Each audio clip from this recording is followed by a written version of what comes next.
मिथिला सुर के माध्यम से हम कंचन झा अपने सब लोगन के प्रणाम करै छी और आइ अपने सबके एकटा श्री आशुतोष झा जी द्वारा लिखल सुंदर सनक कांवर गीत गाय के सुना रहल छी। आशा करै छी ई गीत अपने सबके नीक लागत तो लाइक करब, शेयर करब। जे केओ गोटे सब्सक्राइब नहीं केने छी हुनका सबसे निवेदन जे चैनल के सब्सक्राइब कऽ लेब, संगे बेल आइकन के दबेनाइ नहीं बिसरब।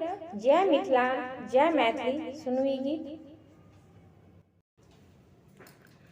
कतो नहीं हेरलो बम भोला, पैर में फाटल बेमाई। चिता भूमि झारखंड में बाबा, चिता भूमि झारखंड में बाबा, गेलो यो बाबा दर्शन दियायो। सुल्तानगंज में बोझल कांवर, अजगे भी हम पूजल।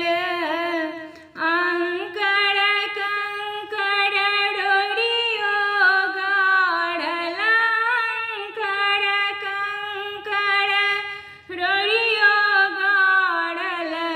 दुख सबटा हम सहल, बाबा दर्शन दियायो।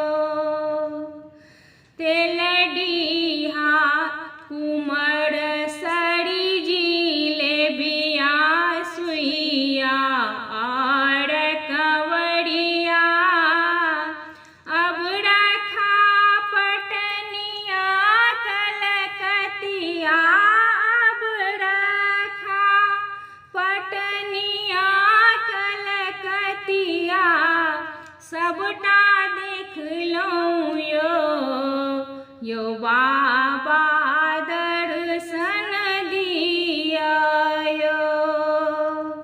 दर्शनिया सो मठ के दर्शन, हर्ष विभोर कमरथुआ। दंड प्रणाम केलक सब भोला, दंड प्रणाम केलक सब भोला।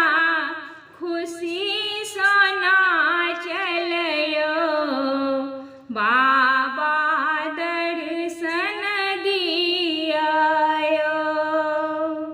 शिव गंगा में डूब दिलक सब, मंदिर एलो यो। फोलू पाट उमापति शंकर, फोलू पाट उमापति शंकर। जल